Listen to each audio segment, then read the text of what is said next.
Jesus é o Senhor. Amém. Lucas, você projeta a primeira imagem. Irmãos, nós temos estudado esse livro aqui, ó, o Evangelho de Deus, tá? A mensagem passada, o Luiz Fernando encerrou um ciclo de temas que falavam sobre o caminho da salvação. Nós estudamos aí 6 mensagens mostrando o caminho da salvação.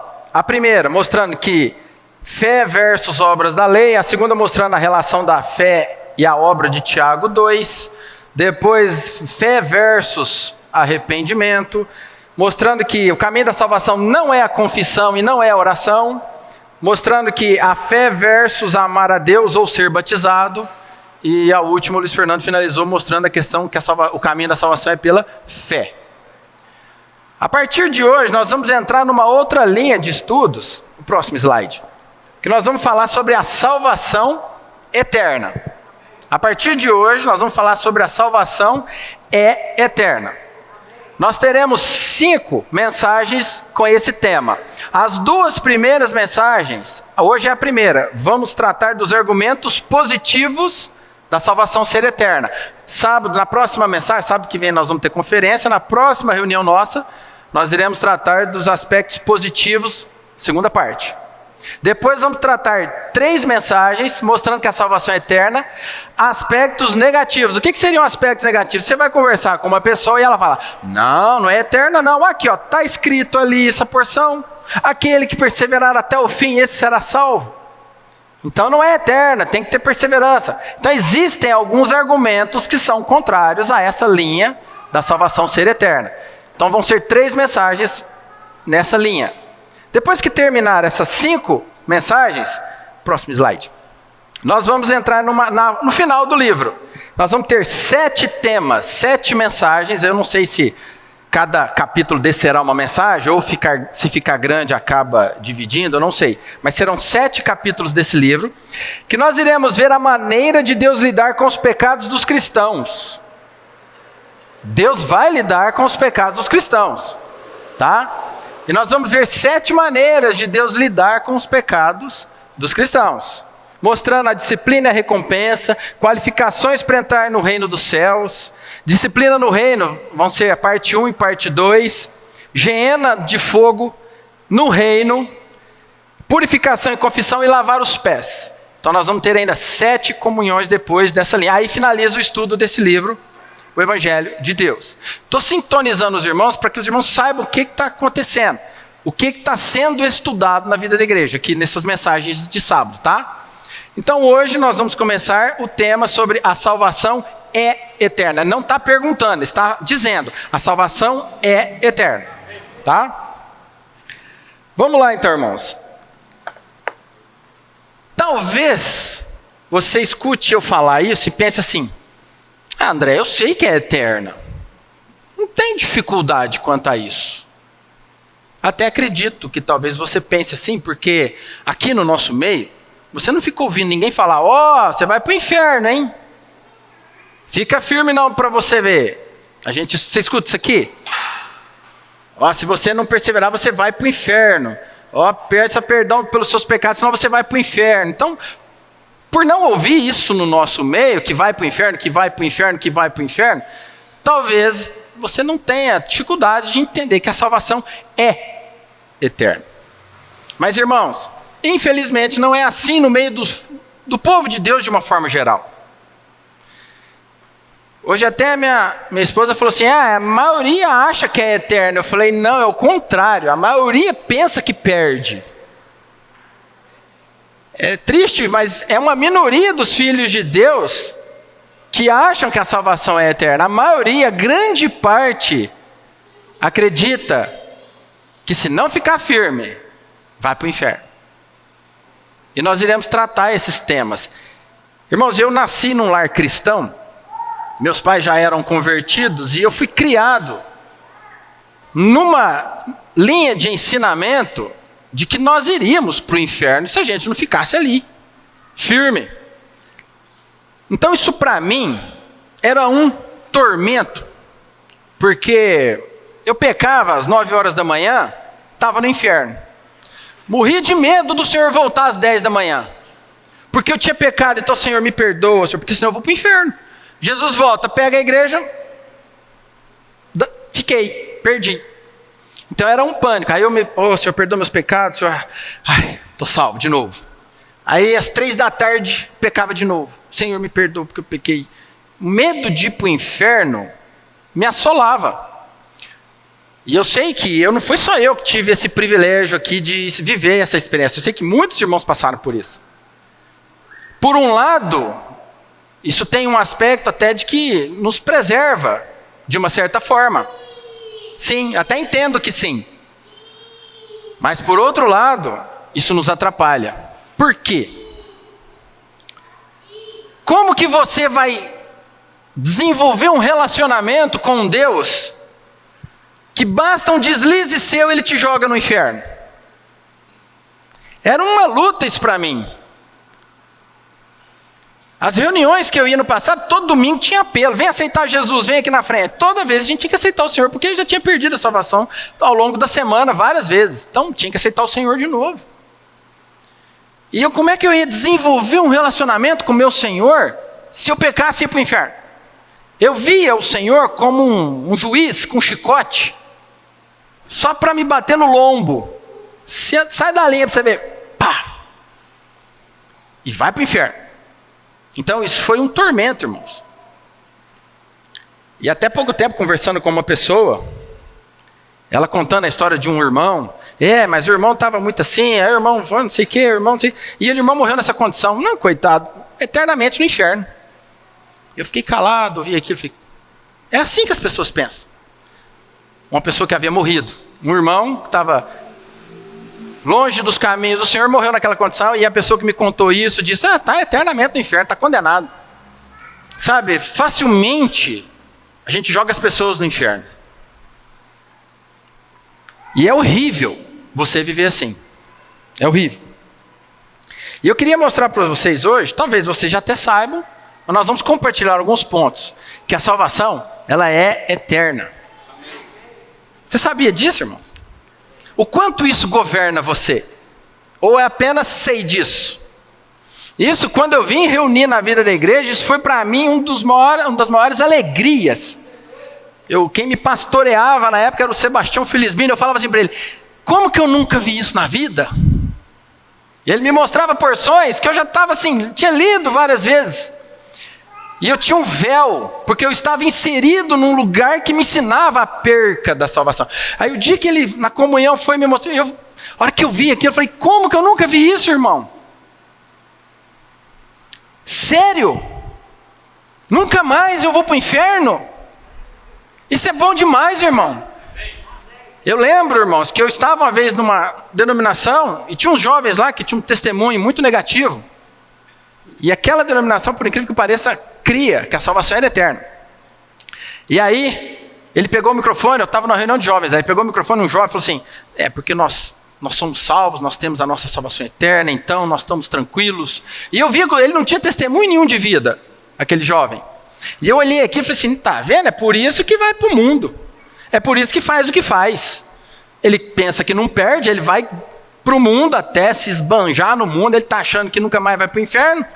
Essa era a minha compreensão naquela época. Mas eu conto uma coisa para vocês. Quando eu vi que era eterna, irmãos, quando aquele negócio entrou, essa revelação Deus me deu, o último sentimento que passou pela minha cabeça era de ir para o mundo. Me deu um sentimento assim, Senhor, muito obrigado. É agora que eu quero me agarrar com o Senhor e criar com você, Senhor, um laço de relacionamento. Porque isso para mim era difícil, ter um relacionamento com Deus. Se bobeou, ele me manda para o inferno, era difícil, irmãos. Mas quando eu vi que ela era eterna, eu falei, Senhor, muito obrigado. Eu posso desenvolver um relacionamento com o Senhor. E claro, irmãos, essa revelação eu ganhei, mas depois vem perguntas. E eu não vou responder as perguntas todas hoje, que eu sei que talvez surjam na mente dos irmãos. Eu espero que essas perguntas sejam respondidas quando for tratar dos aspectos negativos dessas porções, e quando for mostrar a maneira com que Deus trata os pecados dos cristãos, que ali nós vamos ver muitas coisas também. Nós estamos fazendo um estudo. Mas na hora que eu comecei a questionar, eu questionava o irmão Sebastião, eu falava, irmão, mas espera aí, mas aqui, ó, e esse versículo aqui? E esse outro aqui? Aqui mostra que a gente perde, aqui mostra que nós vamos sofrer uma disciplina, aqui mostra que eu vou tomar um puxão de orelha do Senhor, aqui mostra que o Senhor disciplina o filho que ama. Apartai-vos, malditos, ali haverá choro e ranger de dentes, amarrai os pés e mãos e lançai para fora. Tinha um monte de versículos que eu comecei a questionar esses versículos. E aí, irmãos, a coisa que brilhou para mim foi que a salvação é eterna. Isso é fato. Mas Deus, não é por isso que Deus não deixará de punir aqueles filhos que viverem de forma desleixada. Ela é eterna? Sim. Então traz para nós mais responsabilidade, porque o Senhor vai punir aquele filho de Deus que não vive de forma consagrada e santificada. Por quê? Porque ele é pai que ama, e ele disciplina a todo filho que ama. Onde que ele vai disciplinar? Será na era do reino. Não é o nosso assunto, mas será na era do reino. Seremos julgados no tribunal de Cristo para receber galardão ou disciplina. O tribunal de Cristo vai definir, vai decidir ali como foi o nosso viver. Então eu não posso viver de qualquer maneira. Deus tem para mim, além de uma salvação eterna, Ele tem para mim um galardão. Mas o nosso foco nessa noite será a salvação eterna. Se tiver dúvidas ainda em muitas coisas, nós podemos depois ter comunhão em grupos de casa, fazer perguntas para os irmãos. Eu espero que isso não seja dúvida mais no coração dos irmãos, tá? João, capítulo 5, versículo 24, diz assim: em verdade, vos digo, quem ouve a minha palavra e crê naquele que me enviou, tem a vida eterna, não entra em juízo, mas passou da morte para a vida. É bonito os tempos verbais, né? Tem, não entra, ao passado, mas passou. Eu pergunto para você, você creu? Amém. Você creu? A palavra fala assim, quem ouve a minha palavra e crê naquele que me enviou, você creu naquele que foi enviado? Então você tem a vida. E a notícia boa também, você não entra em juízo. E mais uma notícia boa, você já passou da morte para a vida. Foi você que fez isso? Não. Quem? Foi o Senhor. Você teve alguma participação nisso? Não. Quem fez? Foi o Senhor. Quem crê tem a vida, não entra em juízo e passou da morte para a vida. Nós, irmãos, nós pensamos muito facilmente que nós podemos passar da vida para a morte. A palavra fala que já passou da morte para a vida, mas nós pensamos, mas se eu não ficar firme, eu passo da vida para a morte e volto para o lago de fogo. Essa é a nossa compreensão.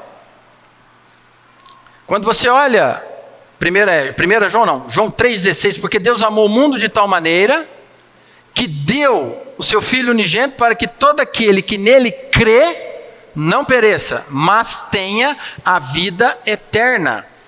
Todo aquele que nele crê, todo aquele que o recebe, ele passa a ter o quê? A vida eterna. Por que o Senhor deu a vida eterna? Porque Ele te amou. Porque Deus amou o mundo de tal maneira. Nós já vimos algumas mensagens para trás aqui, toda essa obra de redenção do Senhor. Esse amor, ele é de tal maneira. Vamos começar então com um aspecto positivo. Primeiro, a graça e o amor de Deus. A graça e o amor de Deus. Nós sabemos que nós fomos salvos pela graça. Eu acho que ninguém aqui vai falar que nós somos salvos pelas obras da lei. Isso eu acredito que nós estamos claros. Eu acho que também nenhum cristão aí fora falaria isso. Não, nós somos salvos pelas obras da lei. A maioria diz que somos salvos pela graça. Tá? Então, se nós somos salvos pela graça, nós nunca vamos ser um devedor para Deus da nossa salvação. Pela graça sois salvos. Então eu não devo nada para o Senhor em relação à minha salvação. Tá? Se eu demonstro graça para alguém, eu jamais devo esperar algum pagamento, não é isso? Se você demonstra graça para alguém, você vai esperar algum retorno? Se você faz algo esperando algum retorno, isso não é graça. Isso é empréstimo. Mas a salvação, ela é de graça e pela graça. Então Deus não quer nenhum retorno por isso. Se nós tivermos algum pensamento em receber algo em troca por alguma coisa, né? Seria empréstimo e jamais a graça. Se nós damos alguma coisa, esperando alguma coisa em troca, isso não é graça. Deus, quando deu para nós essa graça, essa salvação, Ele jamais esperava alguma coisa em troca de nós. Esse ponto tem que estar bem claro. Se Deus hoje nos dá a salvação pela graça, na esperança de que a gente lhe devolva boas obras, isso não é graça. E olha, irmãos, nós falamos que a salvação é pela graça, mas muitas vezes mas tem que ter um viver ali firme, porque senão perdemos a salvação. Peraí, então não é de graça? Não, é de graça, mas nós temos que manter uma postura adequada de um cristão, um testemunho. E eu não estou pregando contra testemunho aqui não, tá, irmãos? Não é isso. Mas isso existe um entendimento. E às vezes a pessoa, é verdade, então nós temos que ter uma linha diante do Senhor ali, não viver, porque senão... Então se Deus me salvou pela graça, esperando alguma coisa em troca de boas obras, isso já deixou de ser graça. Romanos 6:23 diz assim: porque o salário do pecado é a morte, mas o dom gratuito de Deus é a vida eterna em Cristo Jesus, nosso Senhor. Dom gratuito de Deus. O que é a vida eterna? É o dom gratuito de Deus. É um presente. Como eu dou um presente para alguém e peço de volta amanhã?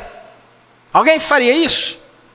Se você dá o presente para alguém, você vai falar no outro dia, não estou gostando mais de você não, me devolve o presente. Isso existe. Nós somos crianças, dá uma bala hoje, amanhã me dá uma bala de volta. Deus seria assim? Te deu a vida eterna, aí no outro dia ele olhou, você não está muito firme, não? Não, vamos pegar isso para trás. Não merece mais não, vou pegar de volta o dom da vida eterna. Se alguém te dá alguma coisa, não pode te pedir de volta. E Deus deu o dom gratuito para nós. Em Romanos aí fala, né? Mas o dom gratuito de Deus é a vida eterna. Se ele fosse para pegar de volta, seria empréstimo. Então você muda o versículo. Aí teria que ser assim, o salário do pecado é a morte, mas o empréstimo de Deus é a vida eterna. Aí sim, aí estaria certo. Mas o empréstimo de Deus é a vida eterna. Aí tudo bem. É o empréstimo, ele vai te pegar para trás a qualquer momento. Ele pode pedir de volta. Mas não é isso que fala aí. Aí fala o dom gratuito. É de graça. Não há nenhuma possibilidade do Senhor reclamar isso de volta. Pedir isso para trás. Se o Senhor fosse pedir isso de volta, ele teria que se arrepender de ter te dado o dom. Já viu quando você dá uma coisa assim para alguém, você não devia ter feito aquilo? Vou lá pedir de volta. Deus teria que ser assim, para te pedir o dom de graça, da graça outra vez. Deus teria que se arrepender para voltar e falar, não, me devolve essa vida eterna que eu te dei aí. Deus se arrepende disso, irmãos? Eu até ia pedir um hino aqui hoje que ele fala, Deus não é homem para que minta, nem filho do homem para que se arrependa, porventura tendo ele prometido não fará. Eu lembrei desse hino, Deus não é homem para que minta e nem filho do homem para que se arrependa. Então Deus não vai te pedir esse dom de volta, senão ele teria que se arrepender. Deus, irmãos, não é como nós mudamos, nós oscilamos, não é assim? Para nós mudarmos de ideia rapidinho, não é? Às vezes a gente é meio teimoso, não muda não, mas a gente muda a casaca, vira a casaca, faz assim com pouca coisa. Eu vou fazer isso, já larguei mão, vou fazer agora dessa forma. Nós somos assim, e às vezes nós pensamos que Deus é do mesmo jeito. Eu mudo muito fácil, Deus também mudou. Não, Deus não é assim. Deus nunca espera um pagamento do dom gratuito que Ele te deu, jamais. E por que Ele te deu esse dom gratuito? Porque Ele te amou de tal maneira. O que levou Deus, o que moveu Deus a dar a nós o dom da vida, foi o amor que Ele teve por você e por mim. Isso, meu irmão, tem que ser libertação para nós. Será que Deus não sabia que depois dele me dar o dom da vida, eu ia pisar na bola com Ele? Será que Deus não sabia que eu ia pecar depois de ter recebido a vida eterna? Claro que Ele sabia. Deus sabe de todas as coisas. Mas ainda bem que o humor de Deus não é como o nosso, que muda muito facilmente.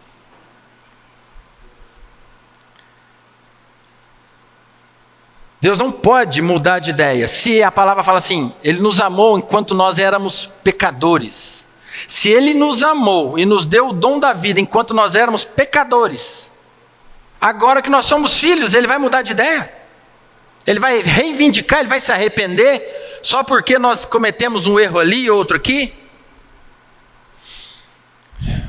Essas mensagens que vão mostrar que a salvação é eterna, irmãos, não é um encorajamento para pecar. Não é isso. Eu creio que os irmãos estão compreendendo. Isso é para nos dar tranquilidade, base, fundamento da palavra de Deus. Não é assim, que bom, então eu posso pecar. Não, não é para isso. Como o amor de Deus não muda, a sua graça também não vai mudar. Ela não vai mudar. Você acha que Deus começou te amando e mais para frente Ele se arrepende de te amar? O que diz em João 13:1? Até quando o Senhor vai te amar? Até o fim. João 13:1 fala: ora, antes da festa da Páscoa, sabendo Jesus que era chegada a sua hora de passar deste mundo para o Pai, tendo amado os seus que estavam no mundo, amou-os até o fim. Quando a gente estava estudando João, eu até compartilhei esse versículo. Que fim é esse? É o fim da morte dele, lá da vida dele na cruz? Não. Até o fim de todas as coisas. O Senhor te ama até o fim. O amor do Senhor não mudou, a graça do Senhor não mudou. Se a graça e o amor do Senhor não mudou, é impossível Ele revogar o dom gratuito que Ele nos deu. Deus jamais vai pedir o seu filho de volta. Quem que é maior, o filho ou a salvação que Ele te deu? O filho. E olha lá em Romanos 8:32 o que diz: aquele que não poupou seu próprio filho, antes por todos nós o entregou, porventura não nos dará graciosamente com ele todas as coisas? O filho dele é maior do que a salvação que Ele te deu. Se Ele te deu o filho, Ele não poupou nem o filho dele. Por causa de cada um de nós aqui, Ele não poupou, Deus não poupou esforços para te alcançar. E agora Ele não vai te dar todas as coisas graciosamente. Ele vai ver, não, eu vou pegar meu filho para trás. Ô Cristo, tudo que você fez na cruz, eu vou voltar para trás. Isso não existe, irmãos.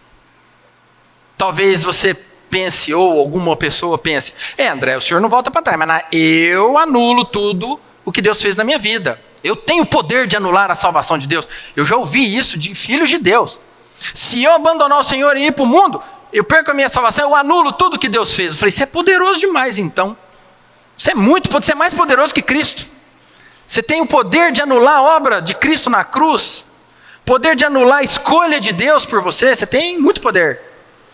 Mas eu também pensava assim, que eu podia anular tudo que Deus fez.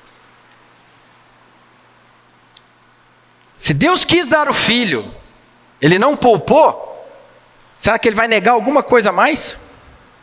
Ele não vai pedir de volta. Segundo aspecto, irmãos, positivo, que eu quero abordar com os irmãos é: Deus planejou salvar-nos. A sua salvação foi um acidente de percurso? Foi uma coincidência do destino? Será que a nossa salvação foi algo assim, sem querer? Você estava andando um dia, alguém falou de Jesus para você e você creu? Pregaram o evangelho para mim e eu criei. Será que foi isso? Ou a salvação é algo proposital? Ou a salvação é algo planejado? Para pensar nisso. Ela foi planejada há muito tempo. Antes de você existir. Antes de eu existir. Antes da fundação de todas as coisas. Não me pergunta, irmãos, como é que é isso. Que a minha mente, ela não alcança essas coisas. Eu só falo assim, ó, Senhor, obrigado. Muito obrigado. Romanos 8, 29 e 30. Olha o que diz essa porção. Porquanto, aos que de antemão conheceu, também os predestinou para serem conformes à imagem de seu Filho, a fim de que ele seja o primogênito entre muitos irmãos. E aos que predestinou, a esses também chamou. E aos que chamou, a esses também justificou. E aos que justificou, a esses também glorificou. Você viu que o verbo está no passado? Aos olhos de Deus, até a nossa glorificação já está pronta. Para mim ainda não. No tempo, a glorificação não aconteceu. Nós vamos ser glorificados. Mas para trás tudo já aconteceu. Falta só a glorificação ainda. Mas para trás tudo já ocorreu na nossa vida, na nossa experiência. Nós achamos, irmãos, que nosso relacionamento com Deus começou, sabe quando? Quando nós somos justificados. A gente até fala, eu fui salvo no dia 15 de abril de 1900. A gente fala assim, de 1970, 1980, alguma coisa. Eu fui salvo no dia tal de março. Foi ali que eu fui justificado. Então, meu relacionamento com Deus nasceu ali naquele dia. Por um lado, isso é verdade. Mas, irmãos, Deus já estava te conhecendo muito antes disso. A justificação foi algo que ocorreu lá na frente. Olha como que o versículo lá, Romanos 8, 29. Porquanto aos que de antemão conheceu. Primeiro o Senhor nos conheceu. E aí você vê uma coisa chamada a presciência de Deus. Também não me pergunta como é que é isso. Deus é Deus. Nós temos passado, presente e futuro. Deus é. Deus não tem presente, passado e futuro. Deus está lá, Deus está lá, Deus está aqui. Nossa mente não entende isso. Nós tivemos início no tempo. Deus não tem início no tempo. Como é que é isso? Lá na glória um dia o Senhor vai nos mostrar como é que foi tudo isso aí. Hoje nós apenas desfrutamos. Mas Deus te conheceu. Como é que é isso? Como é que Ele me conheceu antes de todas as coisas? Ele me conheceu. E o fato dele me conhecer, Ele fez uma coisa, Ele me deu um destino prévio. Predestinou. Isso é destinar de antemão. Sem você ter feito nada de bom ou de ruim. Já parou para pensar nisso? E aí depois que Ele te predestinou, Ele te faz o quê? Ele te chama. E aí sim, quando você ouve o chamado, você recebe a justificação. E agora nós estamos esperando, está chegando, a glorificação. Eu creio, irmãos, que está aí. Como diz o mineiro, está na esquina ali. Um tirinho de estilingue, está chegando. Em breve nós vamos estar com o Senhor com um novo corpo. A glorificação. Deus te conheceu primeiro. Mostra aquela última imagem. Muitas vezes é importante, eu só peguei uma figura aí para ajudar um pouco na ilustração. Como se fosse uma corrente ali, ó. É uma corrente, cada um conheceu, predestinar, chamar, justificar, glorificar, são elos unidos, parte de uma mesma coisa. Uma corrente que nos une, que o Senhor fez, uma escala. Se qualquer elo desse for quebrado, quebra tudo. Qualquer elo dessa corrente for rompido, desfaz tudo. Primeiro elo dessa corrente é onde Deus te conheceu previamente. Depois Ele te predestinou para você ser conforme a imagem do Filho dele. Depois Ele te chama, porque Ele já te predestinou. Depois Ele te justifica e por fim ele te glorifica. É uma sequência de fatos que aos olhos de Deus isso tudo já ocorreu. Então, irmãos, isso serve para nós de segurança, de tranquilidade. Antes da gente ter sido justificado, o Senhor nos conhecia. O Senhor já havia nos marcado. Será que Ele errou? Será que Deus erraria? Será que Ele marca alguém e depois essa pessoa se perde ao longo da sua vida? Por que será que Deus nos marcou? Para que a gente fosse segundo o seu próprio Filho.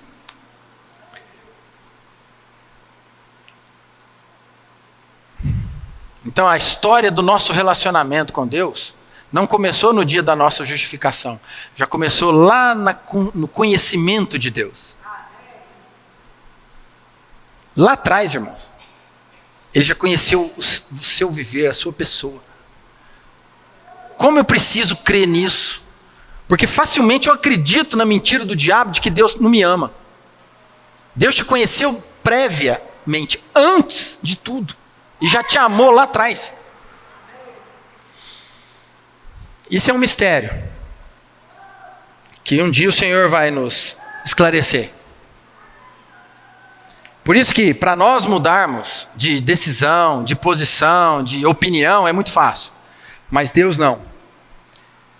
Olha só, se o homem perdesse a sua salvação, ele quebraria um daqueles elos, daquela corrente.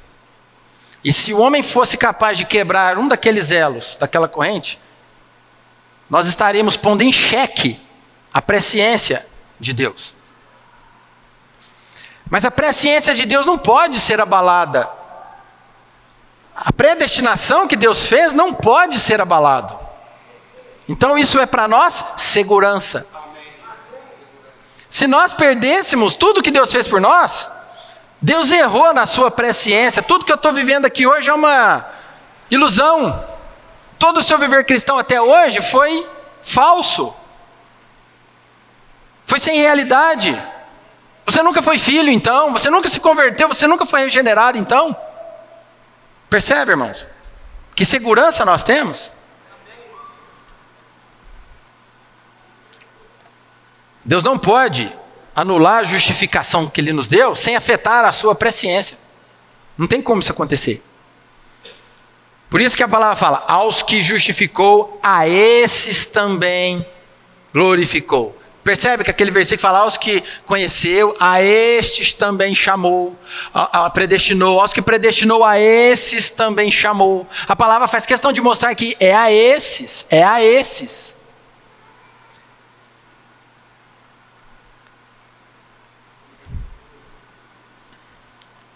Até nós entrarmos na glória, essa salvação do Senhor não vai estar completa. Porque ela inclui, no final, a glorificação. O Senhor ainda está concluindo, nós estamos na última etapa da nossa experiência, que será a glorificação. E olha, irmãos, todas essas coisas mencionadas aqui, nesse versículo de Romanos, são coisas que Deus fez. Está relacionada ao que Deus é e fez. Não tem nada meu e seu aí.